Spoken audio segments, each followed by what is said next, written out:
we believe that for Nigeria to, achieve its potential, which ever since before and since independence, everyone has agreed, everyone has been in agreement about the great potential that we have as a nation. But we must move beyond just a nation with great potential to a nation that actually delivers on that potential.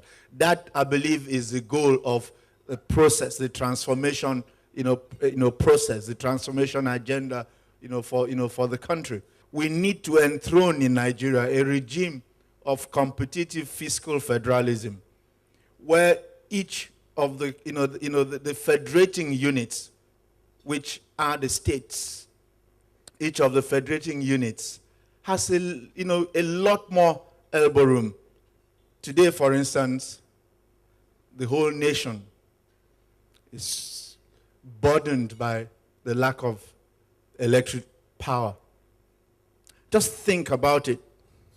If our constitution before now had allowed the states to be able to participate in power generation and distribution, even if it was limited to their own, state, boundaries. At the very least, there will be some states today that will have done it, much better. And so rather than the entire country be in darkness, there will be at least a few states. If every state didn't manage to get it right, we would have gotten it right.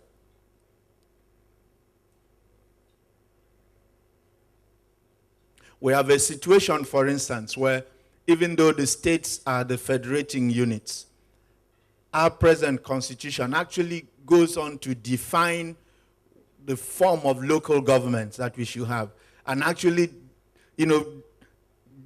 defines the number and lists the number, 774 local governments as a schedule to the constitution, and creates such a cumbersome process for creating new ones that almost make it impossible. Going by that constitutional arrangement. But everyone agrees that local government ought to be the closest government to the people, and which, from a developmental perspective, one that then should most closely impact the people.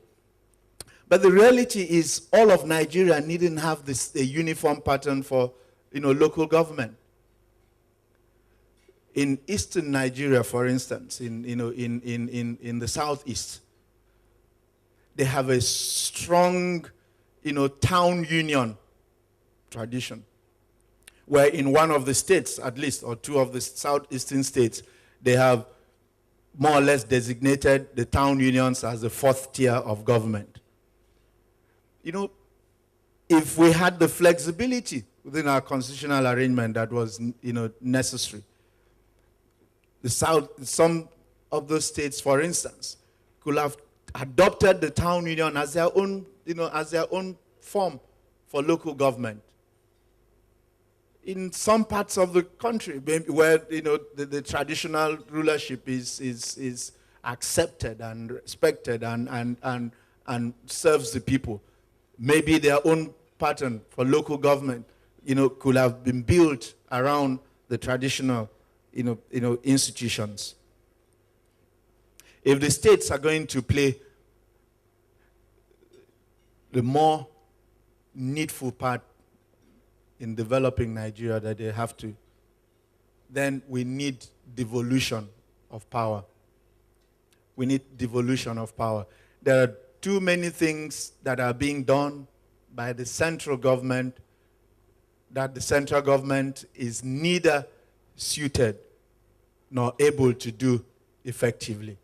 And I think we need to learn from the examples of other nations. Recently, Pakistan did something.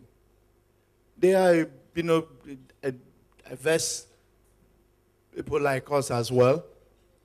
And the political leadership at the center and the regions recently agreed. And they identified 18 areas of responsibility that hitherto was handled by the central government. And they agreed that these which are matters of development. They are better handled by the regions, and they actually agree to reorder their system and devolve those responsibilities for those to the region. And in tandem with that, also revisited their revenue allocation, which used to be 50% for the central government, 50% for the regional governments. I think they moved to something like 70% for the regional governments and 30% for the central government. Nigeria can better be transformed at the state level, because this is something that we believe in. We have run with it, and we believe that we have provided tangible proof that the states can take their fate in their hands, and they're in a better position to understand the needs of their people, to envision the sort of life that their people want to live, and therefore do whatever is necessary to deliver those standards of living. The truth again is that not every state in Nigeria is equally endowed. If you take Lagos State, for instance, Lagos is undeniably the nerve center of the Nigerian economy. It is undeniably the engine of this economy. If we really appreciate the role that states can play in developing this nation, then Lagos, for instance, ought to receive much better attention. If we really want to transform Nigeria, as Lagos goes, so goes the rest of the nation. If we want to truly develop the country, then we need to put resources in these places, and then they have the capacity to pull up the other states, either the adjoining states to them, and ultimately, the entire country. But when you look at even the path, with the P, power, we are limited as to what we can do there. Thankfully, the power sector reform seems to be progressing. Today, within the limited scope that we have, we are making various interventions to provide power. We're dotting the place with power islands, small IPPs to serve homogeneous communities around the state. You're seeing more and more of the state on the streets getting lit up, but many people don't understand how difficult it is to do that.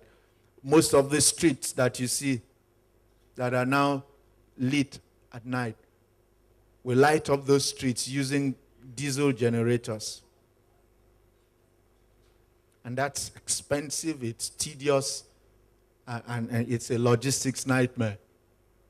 To support our development agenda, of course, we have driven many reform initiatives, legal and judiciary reforms. It's not about what the present governor is doing, it's about institutionalizing these reforms so that whatever that we are doing in terms of developing the state will be sustainable well beyond the term of the present administration.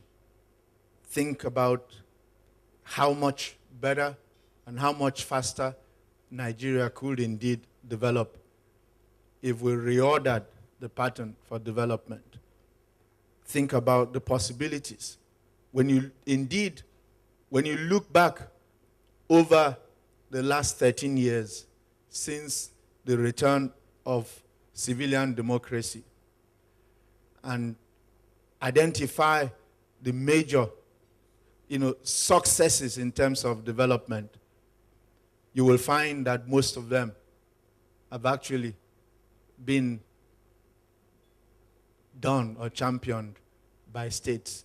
And that itself, I believe, is evidence that a state-led approach to developing and transforming Nigeria is a more sustainable approach. Thank you for your kind attention.